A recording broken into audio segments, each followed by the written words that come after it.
Good morning, everyone, and welcome to the Hummingbird Assembly. I am Reverend Michelle, and it is my pleasure to be here all with you this morning. We are an assembly of people who will teach each other to find the miracle of joyful living from life circumstance to accomplish that which seems impossible. And our intention with our weekly gatherings is to stimulate thought, create connection, and expand consciousness. Our announcements, as we have every week, in the middle of the table, we have two boxes. A green one where I invite you to put your discussion topics, and the white one where I invite you to make a financial contribution to the burgeoning costs of our church. Next week, apparently it's next week, we will be at the beach. Woohoo! We will be at the beach. Wow. Which means we'll be outside, which is awesome, but you must begin to bring your own chairs, because I will not be loading the chairs into my van. Why not? I always pack a few extras in the event that someone comes who didn't realize they were supposed to bring a chair, or that you forget to bring your chair. Maybe Shandis will come bearing her throne again. She's like that. That was awesome. So we'll be at the beach, and I'm very excited about next week. I don't know how the streaming is going to work out. We are trying to sort out a solution for recording so that we can publish the recording later. But so you'll have to follow us on YouTube and keep following us on our Facebook page in order to get that link once it goes up. Next week's discussion I'm very excited about, in no small part because I am not leading it. But it came from the discussion box when we first started, and Bev has graciously offered to lead us in an understanding and experience of labyrinths. Mm-hmm. And we're going to be creating a labyrinth on the beach, correct? Probably on the grass. On the grass, okay. In the space. And there's a big lawnscape too, so anyway, yes. We'll start our gathering at the gazebo. We'll gather at the gazebo as usual, and then the wheels will be given to our lady in waiting here. The other thing that I wanted to share with you in our announcements is that we continue to collect awakening stories. So if you would like to submit yours to admin@hummingbirdAssembly.com. That's admin@hummingbirdAssembly.com. All right. And I think that's all of our announcements. So shall we begin then with our opening intention? May I come to understand that blessings are everywhere, that my attitude will affect outcomes, that challenges are often gifts in disguise. May I come to trust that most things can get better with time, that my instincts and gut feelings have value, and that a positive attitude makes things go smoother. May I come to see that I have many skills and talents I can use, that I am a positive influence on many people, and that there are those around me who wish me well. May I come to value that today is a blessing to be enjoyed, that each person is unique and important, and that each moment of my life has meaning. Welcome, welcome. Go where you want to. So for our discussion topic today, as we did on Mother's Day in a discussion of the feminine energy. I did hit record. It's great to have a friend in the crowd. Thank you. I'm learning. I'm growing up. Aren't you so proud?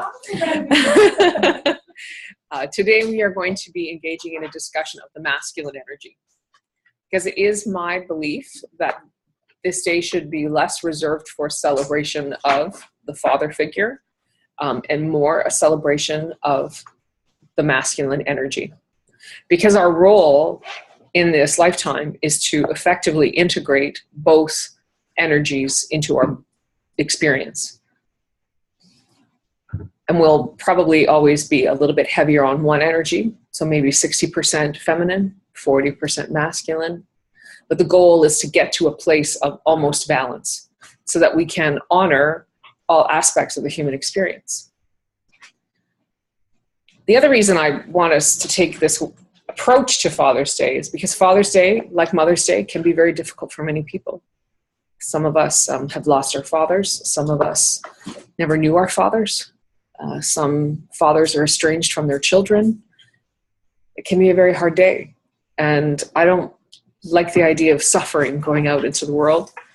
So I really think this is an important conversation to have. Not only because as we evolve, we want to become that balance, but also because we want there to be love everywhere we go. And that's the feminine energy in me. So does anybody have any guesses about what the masculine energy might represent? Strength, That was protection. my first word. Yeah. And then I was battling with myself. Sorry, I can't hear you. So I initially thought strength, and then I thought, hold on, women are strong. Right. Yeah. That's an interesting point. I feel like I cut you off. there. But it's true. Like I felt the same way. I think it's like strength. Well, yeah, we're stronger, but whatever. But I think the masculine energy is about physical strength, Right. and the feminine energy is about emotional strength. Yes.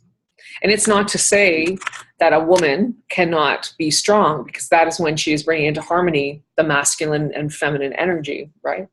When she is physically strong as well as emotionally strong. That's what we're looking for.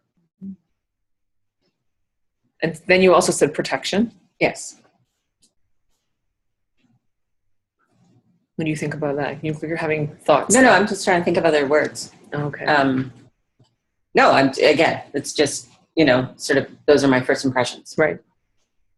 Well, it's funny because whatever words you think of, you can still bring it back to Mama Bear. To and, both, yeah, to yin yeah. yang. Yes. Yes, because that makes the whole, the yin yang, right? Mhm. Yes. Security. Yeah, it's funny. I was just trying to think, like, Don went through a layoff years and years and years ago, and it affected him really strongly because sure. suddenly he was not The taking care of provider. his family. Yeah, so security, that's the word I was trying to think of. They definitely More have a than strong provider? or provider, maybe. Yeah. That's definitely, I think, a very strong thing in men. For sure, it's a masculine energy It's to a masculine, provide, right? And the other thing that's, Hunt. sorry? Hunt. Yeah, I was going to say action, Mhm. right? Mhm. Men are in action. The masculine energy is movement. And it's also, and I really want to discuss this with you, about receivership, about the act of receiving things. If the feminine energy is to nurture, if our job is to take care, the masculine energy's job is to receive that care. This is critically important, I think, for most of the people at this table, because how many of us are really good at receiving compliments?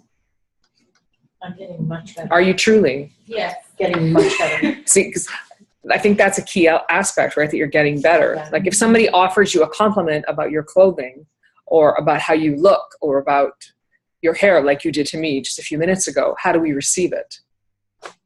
An act of perfect reception is thank you. Yeah. Right. Or maybe thank you. A work in progress. Not, I got it at Winners. Oh my God, you would not believe the sale it was. There was some video that went viral There's a a few weeks ago. comedian. Yes. And Yes. so funny. Yes. So funny. Just say thank you. Yes. Oh, it was on sale. It looks better it looked terrible on the hanger, blah, blah, blah. And Really then funny. this comedian was saying that she told her friend that she loved her dress, and oh my goodness, you look so beautiful. And the friend was like, I bought it when I was so much skinnier, and now I'm so fat, and I look so terrible. And it wasn't as expensive as you think it was. And suddenly the friend was like in tears. So sorry for you. Now, granted, that's like an extreme example, right? But how well do we receive compliments? I think it's not uncommon, too, for women in particular, with a compliment, to completely reverse it. So instead of, when I said your haircut looks great, the reaction would be, well, she didn't quite cut it the way I wanted, but, it'll grow. That's in the past, that's exactly the way I would have been. Nothing was ever right. But learning to say thank you That was me yesterday. has been a journey. And I did not say thank you. I said, what I'm saying in response to that is thank you, You're welcome. which is not receiving it, That's- right? It's Yes, not receiving that's right. it. Yeah. What were we going to say? In the past, as in yesterday. Yes. I drove through Tim Hortons, came up to the window, and Right there, through. yeah, She drove right through the Right door. through. Open the door. Now down That's Sam right. Mason to It was me. on the- She was using her masculine energy. I got up to the window, and the woman said, "Oh my God, you have beautiful hair." And I went, "Oh, thank you." And I just exercised and blah blah blah. And I was like, "What did I just do?" Rejection. Yeah. Yeah. In the past, as in yesterday. Yeah. So Bev, you have beautiful hair. Thank you, Barb. You're welcome. And that is the present. That's the present. In the moment. So we can look at small things about how we receive things like a compliment. And we can look at larger things too. Like, how do we take it when someone unexpectedly gives us a gift? How do we take it when someone wants to buy your lunch?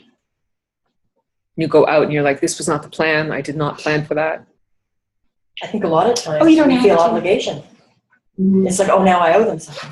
Yeah. I think that's a very common reaction. You did for me, so now I have to do for you. Right. Receiving is hard. Which is not in alignment with being in balance and harmony with the masculine energy. Because when you love somebody, what do you want to do for them? Everything. Give. And that's feminine energy, right? We give. So when I love you and I want to take you out for lunch, but I don't tell you beforehand we're going out and I'm going to buy you lunch, and the bill comes and I steal it and I pay it. How do you feel after that? I will stew about that until I take you out to lunch and pay it Pay back. it back. That is what I will do. In the past. So our challenge here is to really explore all the ways that we accept things. How do we receive things? So we want to bring it all into harmony, right? We want to be great at loving and taking care of people and giving them the shirt off our backs. And we want to be great at saying, thank you for the sunscreen so I didn't have to get a sunburn, which nobody offered, by the way. I didn't think to bring because it was 4 o'clock in the afternoon, but anyway. Yabba. It's not about the sunburn, Michelle. I received It's all the about the sun sunburn. very effectively yesterday. That's male energy. Very effectively. It is. It is. Yeah. And did you know that the solstice is actually the culmination of the feminine energy? Like the summer solstice is the end of women's time now. Because we've nurtured, you may recall in our discussion about the winter solstice, it's like the birth of the feminine energy. So in the winter, we're taking care of the food supplies and the families so that they have enough to get through. And then in the spring, we're taking care of the earth and tilling the grounds and doing the planting. And now the planting season is done. The flowers are in full bloom now, like for food anyway. They're in full blossom now. This is the height of feminine energy. And now we move into the masculine energy, which is about, harvesting, providing, physical action, and receiving. What do you guys think about this idea of receiving? It's hard. Yeah, exactly. It is something. I think it's a good point to make. I saw this thing on the internet the other day where she was talking and saying that sometimes when you get a compliment, you'd be like, oh, it's just whatever, this, Right. just. And then she's saying, don't ever say the word just before something that either you have or you're working towards. Like a lot of people, I said I was going to get compliments, but whatever. People will be like, oh, what did you go to school for? I'll be like, oh, it's just a degree in forensic psychology. But like that comes off as like just whatever, whereas Yeah. if you don't say just. So it's kind of, I think receiving, a lot of times we do that. We don't catch it in words or things, thoughts, Thoughts or things, if you talk like that, you feel like that. The word just too. It's interesting you say that because I'm in a running family and I am not a runner. And it's very No, we are interesting. effective at running to the bathroom. Cheers. Yeah, I am pretty good at running to the bathroom. We don't get into that. But it's interesting because I listen to them talk all the time, and there's an age gap of 10 years between the youngest and the oldest brother. They're all runners, they're all triathletes, they're all Ironmen, and listening to them talk, one will do a marathon, and the triathlete will say, oh, well, he just ran, whatever, frickin' miles. Like, it's just a marathon. Yeah. So it's really, I find that a really relative word. Yeah. When they say that and I hear it, it's like, just a marathon? Yeah. I can't run from here to that door. Yeah. That's an incredible feat of strength. Yeah. So yeah, I agree with you. It's very much a Just. minimizing word. It's a It's minimizing belittling. word. It Absolutely. diminishes, Yeah. diminishes the little Yes, it act really that does. is done. And it prevents you from receiving that compliment or Which is not comment. just. Right. It's truly Isn't that not funny just. that Oh, just, that's interesting. look at that. Ooh, I like that I flip. like there. that. I like that. Yeah. Wow. Sorry, Bev, I didn't hear what I said, and isn't that just? Where's the And it's justice? not. It's Where's not the justice? Where's the justice? Yeah. Wow. I like that. Did you guys know that pun? What is Batman like in his drink? Justice. Because you spell it just ice. Oh. Ooh, bad, bad Father's Day You don't joke spend day. enough time with comic book geeks.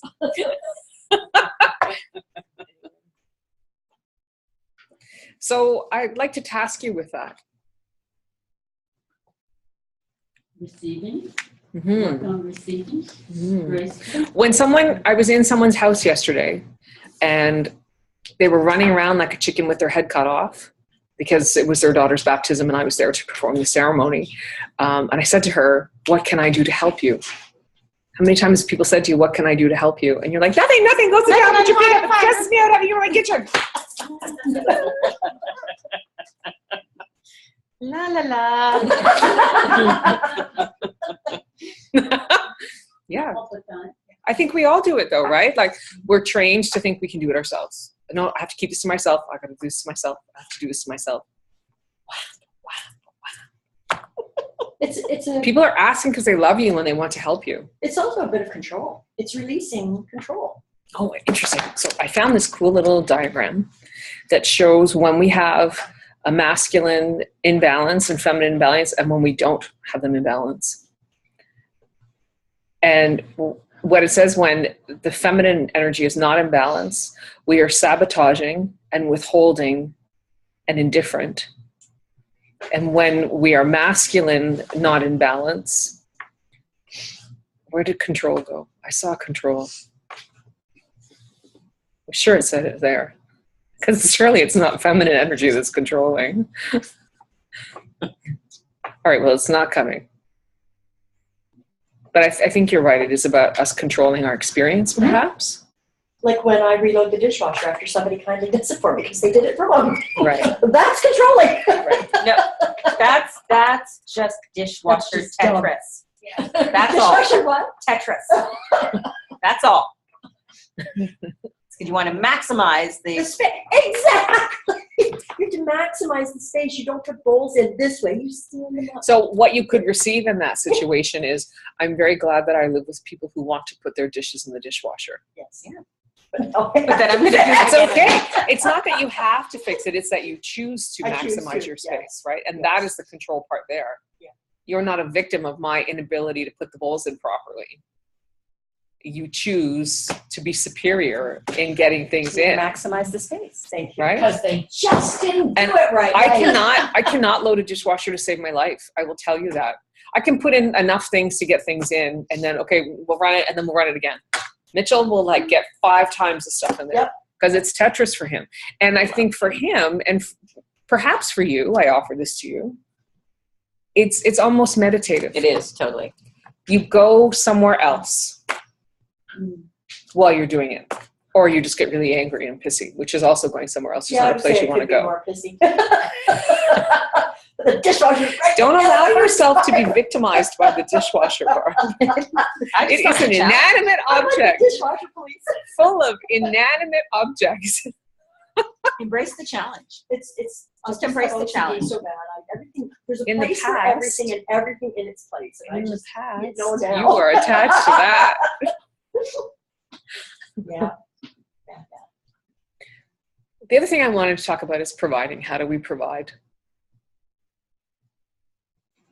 provide what? Exactly. Anything. Ideas. Do you provide for your family? What do you provide for your family? Love. Comedic relief. It's a necessary element. That's in a any good family. one. My evil. Yeah, necessary element. Well, you are pretty damn funny. That's a slipper. You also what? Slipper for the floor. Not well, though. I'm hungry. But we all provide something. We all contribute to our families. What do you contribute? Everything. Encouragement. That's what parents do, right? I'm not a parent, you guys. Yeah, it's good. Support. Support, I'm for a sure. fur mom. I contribute You're a boundaries. furlong. I contribute boundaries. You contribute boundaries to your family too. I'm sure you're little fur babies, Yeah. right? Your dog's eyes are crazy. I just have to say that. Yeah, she's almost white, but also she's a husky. It's not like She totally is a dog who should be on a meme. yeah. Like she looks good from up top, but like forwards, you know. They're at odd angles. Yeah. When we bring that masculine energy and balance, we're very quickly and easily able to say what we provide. Some of us provide the meals. Some of us cook. That's what I do. Some of us provide the cleaning up so that the house doesn't move to squalor. Thank you, Mitchell. Some of us provide financially. Some of us provide emotionally and spiritually. Some do all of the above. Some do all of the above. I provide peace. I know I do in my family and home. I bring a very peaceful energy with me. You think it's a fair statement? Is that fair? Am I peaceful? Even when she's reloading the dishwasher? Come on, Gabby, you can tell us the truth. Gabby clears the room. We know you love your grandma. So what happens when you provide it all, though? It's exhausting. I love it. It's exhausting. How do you celebrate it? I don't. I don't. Do you think in part that's maybe why it's exhausting? Probably. I don't know because I Could don't be. do that. Sometimes, I just do it. Yeah. Like, it's just the way it is. It's the way I choose it to be. I suppose. It's always choice. Mhm. Now I'd ask you to choose to celebrate it. Okay. Thanks. Happy 'Cause- Father's Day to me. Yeah. Or maybe Happy Providing Day. Yeah. Or maybe we just want to call it balance. Yeah. Right? To honor that you play both roles. Yeah. And you're probably very balanced. Especially if you do both halves full of love. That's You're enough. funny. That's a statement that could be questioned. Her balance. I'm not talking about That's mental why stability. I love her. Don't screw your coffee. We don't want that to change at all. Okay, but my confusion here is I think that I'm completely unbalanced right now because I do provide like everything for my family, including helping out with my parents right now, except financially for my own family. I do provide some finance, but I'm sure you not nearly as close as my husband, and it's become a sore spot with me. And I find that I'm just banging my head against the wall, wanting to be masculine in that point. I want to be able to provide more for my family. And he keeps telling me, you work 4 days out of the month and pay half the mortgage. That is great. But I'm like, I compare my little paychecks that I get throughout that month to his like massive ones. Right. And it's kind of like a jealousy thing, like I feel like I'm not providing enough for my daughter or for him. And whenever I go out, I always find myself asking him, is it okay if I do this? Right. Like, I don't. So one small switch there, and it would be fairly easy to do, would be to find out what before and after care costs for your child and add that to your income. Mm-hmm. Because that's easily $150 a week. Oh my gosh. It can be. Yeah. Well, out here. We're talking out here. We're not talking. Okay. Yeah, I think especially as a mom and homemaker, homemaker, you contribute to the house. Like Michelle said, you're doing care for your children, you're cooking, you're cleaning. Add all that up.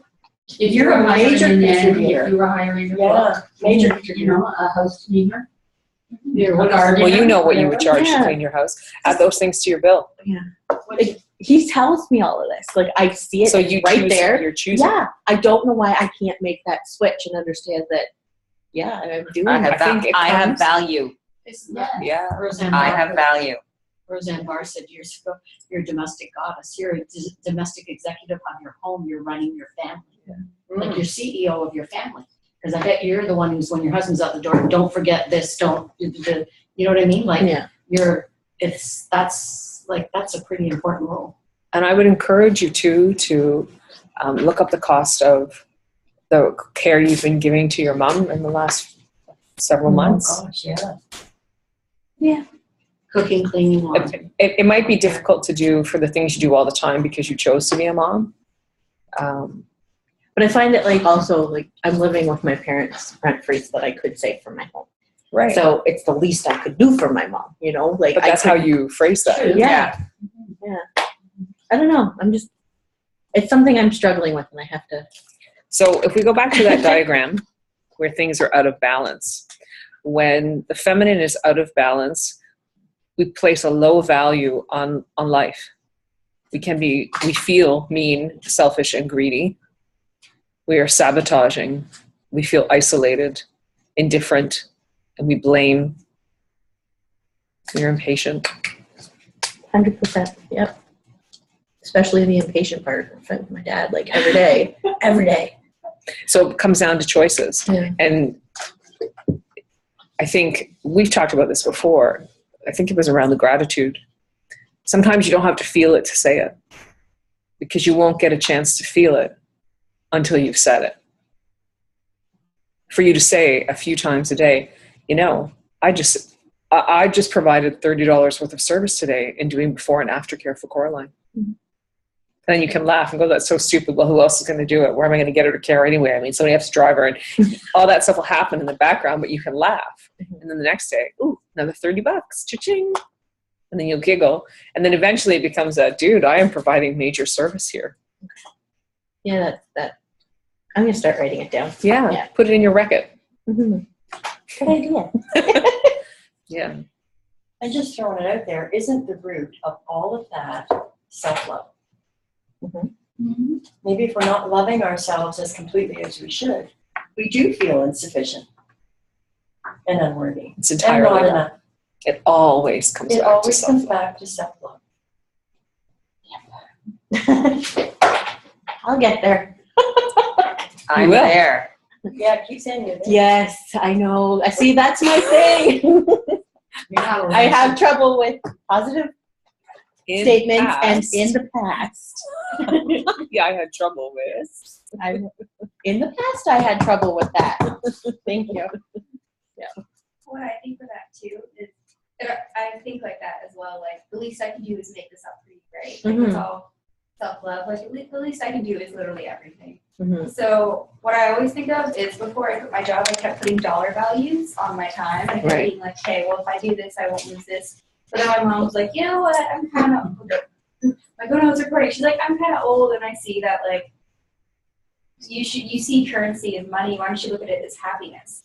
So how much easier are you making your parents' life? And really, like when you think of your parents as a kid, do you really remember anything they bought you? Could you remember how they made you feel?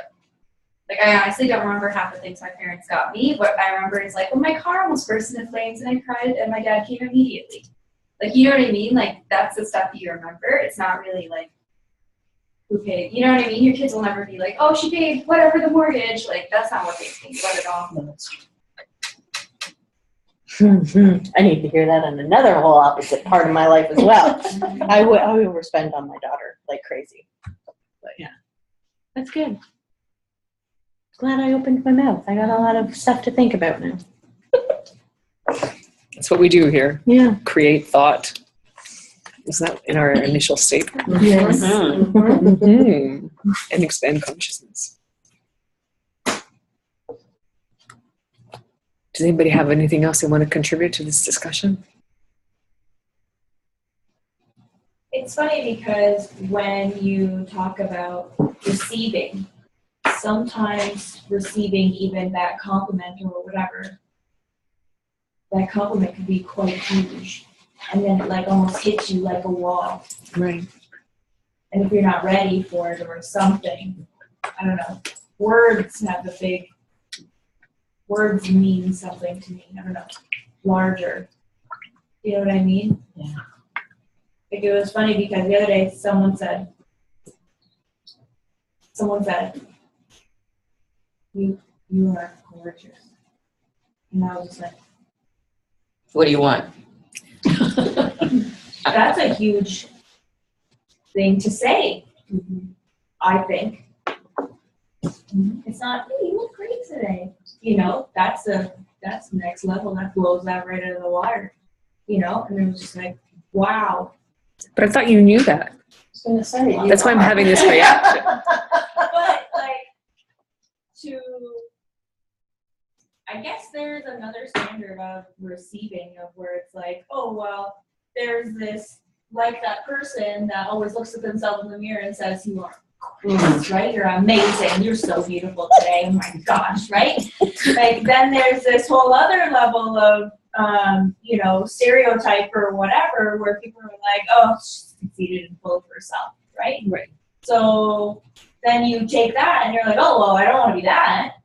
You know, so where's the balance? That's between- programming too, because we're Yes. all brought up to think that. If we think we're beautiful or just we're vain. Yeah, you're so Yeah. self-absorbed and all this, right? So then you think you have to have that balance of, oh, well, yeah, I made myself look pretty today, so, you know, then someone actually says you're pretty, and then you're like, whoa, you know, it doesn't make sense, right? So where's the balance? So yeah, balance can be challenging, I guess. And I imagine that balance is more of an internal thing. Probably, yeah. It's all how you perceive yourself, right? Some think Yeah. you're absolutely beautiful, and you think you're absolutely Yeah. hideous because of whatever. Yeah. And you mentioned, I don't know what it was that you said that made me think it, but perhaps it came from someone who you didn't expect to say that. Yes. Like your yes, parents are always going to say, oh, you look so beautiful. Yes. Well, I'm not speaking negatively today. My mom would always say, you look beautiful. Yeah. My parents You would never expect say to that. hear it. Yeah. But if my dad were to say that, it would be like, Knock you flying out. Oh wow. Yeah. Jesus, what am I wearing? What did I do differently today? Yes. Yeah. Right? So perhaps it's more about our own expectation. Yeah. That affects our capacity to receive. You know what I'm saying? And where does that expectation come from? Well, I'm thinking back to that. Programming. It could be. It could be just your experience in the world. But I do think It could be you- that how you've decided somebody matters in your life, right? Yeah. If we're not looking at a mother, father person, it could be like a celebrity who you've been idolizing forever says to you, my God, you are so beautiful. How would you receive that? It would be totally different if somebody who you have coffee with every day said it. Mhm. Because someone who you idolize is saying they see you. I guess it can also be what you value as beauty, you know, physical versus inner. You know what I mean? Absolutely. Yeah. So if you know, someone just say that to me, it's like, well, I don't really care about physical beauty. You know, I'll try to look good, but it's not my top priority. But if someone says to me, you are so, your essence is beautiful, then that would be. But that shows on the outside. The outer is going, I mean, I'm starting to face that the outer is disintegrating. It happens as you get older. And if you're not beautiful inside, you are going to be ugly. Like, you've got to make sure that light shines, because that's where you're, to me, that's been such a big step for me as I move forward. Realize that you've got a beautiful light to shine. And let it shine, because that's what makes you beautiful. Not this. What's inside is what's beautiful. But that's hard in our society, because I on medicine gained 100 pounds. I lost the old me. And what's weird is in my 20s, I turned heads, which I didn't think. I thought I was ugly. I look back at pictures now. Oh my God, I said to my husband, I was cute. He says, you were gorgeous. Now I'm sitting there looking in the mirror, and this is funny. One day I'm looking, I'm going, well, I like this part of my face. I like that section of my hair and that part of my eye and my eyebrow. And I'm like, oh, I like that. And what I'm trying to do is just go, It's awesome. I'm struggling with getting older, that I don't have the body I used to have. And what's happening is, I know that's all superficial because I lost my girlfriend to cancer in the fall, and I don't give it, you know, like, suddenly what's important in life? Right. The people I love. And, you know, Right. and Which includes you. well, this is what after my brother died, I end every phone call with anyone I love. The last thing I always say to everybody is, I love you. If it's a friend or a relative, I'm on the phone, I love you. They're going out the door, I love you. It's the last thing I say. But I'm at the stage now where I'm working on self-love, which is, better late than never. I'm coming up to 60, better late than never. So it's this gradual thing. And it's kind of like my mother-in-law. She only had a mirror that was her. So she moved and she said, suddenly she got a full-length mirror. I went, oh, what happened to my body? She said, because she's looking at, suddenly. And so I go into the bathroom mirror and then the bedroom mirror where I change. Trust me, I do not face that mirror. I get dressed, away from the mirror. And I just look, but I'm sitting there going, what's valuable to me now? It makes me sad that I didn't think I was just as cute and pretty as everybody else in my 20s. I didn't. Now I can look at pictures and go, I was just as cute as all my friends. But I couldn't see that. Now I'm sitting there going, and I'm struggling with the getting older. Like someone's helping me. You're getting older and you have to, that was way back then. And I'm struggling with, that's what I want to say to the young people. Really get to love yourself when you're young. No matter what your life is like, but the thing is, okay, get to the point. Focus. I don't know. It's just I can relate to the getting older, but now I'm sitting there going, I want peace before I die, and I just want to be a loving person. Yeah. I want to go out into the world, and I want to be a loving person, and I want to be grateful for what I have. And the outside has become, I can't honestly say I love me. On the outside, I don't. Or on the inside, I don't like the way I look. I don't like it at all. But I'm going to make peace with it one way or the other. I don't know how I'm doing it, but I'm getting little signs along the way in all the stuff I'm reading and doing and stuff. I will come to peace with that. But I don't know how that connects to the masculine energy. It doesn't. It's about being able to receive yourself. You're talking about receiving yourself. Well, yeah, and I suppose one thing, exactly as you are. One energy thing, masculine energy, I have done lately is, my husband has become, as he's 8 years older, he's become this homebody, and he just wants to be by himself or with me. He doesn't want to be with anybody else. And I'm sitting there going, I've been sick for 5 years. I want to be with people. I'm a people person. And I had to come to the term that I have to go and do things for myself now. So maybe that's receding. I've never done that before in my life. That's taking care of you for sure, which is the first step to self-love. Yeah, and I've never put my desires and wishes first. And I've been doing that recently, and I'm stunned what's coming into my life. I go, wow, how did I manifest this? Okay, keep doing it. Whatever you do, keep on doing it. Yeah. And so I had the receiving. I'm just beginning to do that. That's awesome. 59. So you young people, learn early. Well, thank you everyone for sharing. I think we'll end our discussion now. Thank you for joining us, and we hope to see you next week somehow.